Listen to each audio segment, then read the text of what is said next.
Hello, it's Crafty Carol here with another card for you that we're making this week in my craft along. Thought I'd do this before rather than sort of have to edit the video from the craft along, because I can edit this one down to make it a bit quicker for you to see how to make the card.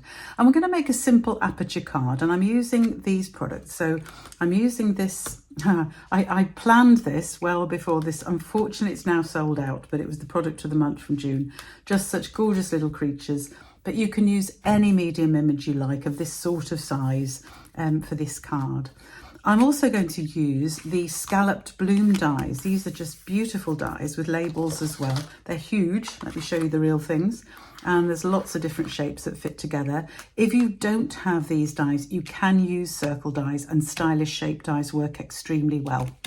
So let me move on, just move those out of the way and get in what we actually need for the card. So you are going to need a card base, and I would use a coloured card base. I think it just looks rather nice. I'm using the coloured card base. I'm using Peaceful Pine, one of the new in colours, and I've cut a piece of DSP for the front. Actually, this is a scrap, so it's slightly smaller than I would normally cut it, but you just want one that basically fits around the front. Don't panic about it if it's about it being an exact size or anything. You just want it to sit on the front of that. We also need another piece of Peaceful Pine, approximately 10 centimetres square, to cut out a circle that's going to be a frame. And then we need a piece of basic white for the inside. And this is cut my usual second size. So it's 9.5 centimetres by 13.8 centimetres. If that in inches, that is 3 3/4 inches by 5 inches. If you're working in US size cardstock. And the base is the normal card base, 21 by 14.8, scored at 10.5 for A4 cardstock, US cardstock, 8.5 by 5.5, scored at 4 1/4. So I've already got some of my stamps out. I've got my, you also need some scraps. You need some scraps for your image, and you need a scrap for a sentiment. So that's already a bit damaged, but I'm sure I can manage to do something with that, or I'll cut another bit, we'll see. So I've also got to match Peaceful Pine. This paper, by the way, is from the gorgeous, get it out, Bloom Boutique paper. I've just used that particular one. It doesn't matter, you can use anything that matches. There's no rules with this one at all. So I'm going to use Peaceful Pine. It's going to be quite a sort of Peaceful Pine heavy. I can also use Crisp Cantaloupe because it's in here too. But for the sentiment, I'm going to use that. So I'm going to do some stamping first. I'm going to add a pattern to the middle of this, because we're going to have our image about here. So I'm going to have a little pattern along the base, and I am actually going to use, I don't want too much Peaceful Pine, so we'll have some Crisp Cantaloupe in there. I think that'll be nice. So that's just coming along, and this is it's a sort of scribbly, sort of dotty thing, which just fits together, and you can make it have a whole line across, and about 2 does across the page quite nicely. And the beauty of it, because it's a sort of scribbled pattern, if it isn't quite inked properly, it doesn't actually matter, because it's supposed to be a random pattern. And I would also put that on the envelope.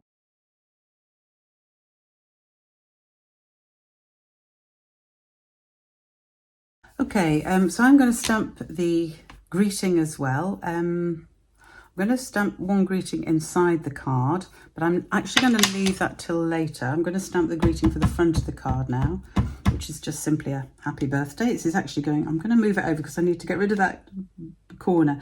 I am going to make the end flag so I can get rid of that corner anyway. So I just moved it over, so I've got plenty of room to get rid of that little damaged corner. And finally, we need, I'll just put this one away. We are going to stamp in Memento. We're going to stamp our cow. This is just beautiful. So I'm going to stamp him in, just in the centre of that. There we go. Let's quickly clean the stamp. And I'm going to colour the cow with pecan pie, crumb cake, and then I've just got my dark flirty flamingo to do the tongue. So, because of the magic of video, I have one already done and cut out. fussy cut because there are no, unfortunately, there are no dies to go with this set, which is a great big shame, but there we go. So I've cut out my image. So now we need to form the card. So the first thing I'm going to do is stick this to the front of the card. And the important thing to remember is do not put any adhesive where we're going to cut out the piece that we're cutting out, because then you can use both the cutout DSP and the cardstock for other cards. So when we are using some adhesive, just get my glue, we're going to put the adhesive round the edge, and then we have to imagine we've got a circle cut out here, so we can put a little bit more in those corners and a little bit across the bottom, but we're leaving that centre bit we're cutting out unglued so that we can use the bits later. So stick that in the centre on the front of the card, and then I'm going to get my, I haven't lost them, there we go, my stylish shapes, and I'm going to use the 3rd and the 4th in, or the 4th and the 5th going out, whichever way you want to catch it. And you'll notice that some of these have got a nice patterned edge, and some have got a sort of plain edge. They haven't got that, and it's this one that I'm going to cut the aperture with. The bigger one I'm going to cut for a frame, and that is why we need the spare piece of a card, because we're going to cut this frame by lying that die down first, lying this one in the center because we're going to cut it out. Now for these particular dies, the loops, I don't call them loops, I don't know what you want to call them, don't quite match, so you have to sort of line it up and just be sort of as good as you can get. Then a piece of tape across, and then we're going to die cut that. So we come out with a piece like this, and that is going to act as a frame. So the first thing I'm going to do is cut out our aperture on the card. So open the card, place the die, and this can, as I said, be a circle. It can be one of these, can be a circle, can be whatever. I'm just going to use a little bit of tape to hold it down, just where we want the aperture to go. Then I'm going to run this through my machine. So I've got an aperture, and I can simply lift that aperture out, gently peel off the tape, and there is the aperture for my card. And these bits, because we were careful about putting the glue on, if I can separate them, there we go, I now have 2 pieces I can use for another project if I wish. Okay, so to now make the card up, I'm going to stick this in first. And you'll see why I haven't stamped the sentiment in here just yet, but we will do that in a minute.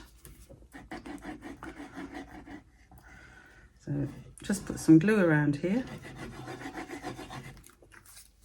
Let me put those dies to the side so I don't lose them.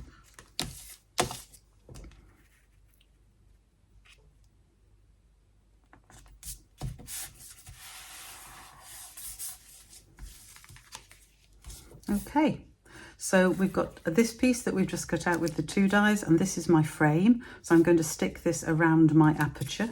So I'm just going to put some glue around it, and I'm going to glue all of it because I want it to really stick down well and form a proper frame to my aperture. And as I said, you can do this with circle dies. It doesn't have to be these scallop dies. It does look rather nice with the scallops though, I must admit. So now I'm just going to take some time to make sure I'm absolutely lined up, which I am there and there, so I can press it down now. And that just provides a rather nice frame for my aperture there. Now, you could do it just like that, and then we're going to stick our actual animal, if you like, in the middle there. But I've also cut out, using the bit, this bit that I've already cut out, I actually used the 3rd Stylish Shapes die. I'll show you. That's this one, the 3rd smallest. And I actually carefully put it in the middle, and you can cut that out, and it forms a frame for inside as well, which looks, magic of doing these things first, looks like this. So what I can do now is, this obviously fits in because this is the piece I cut out. So I can place it in and I can stick it down. So I'm going to stick that down.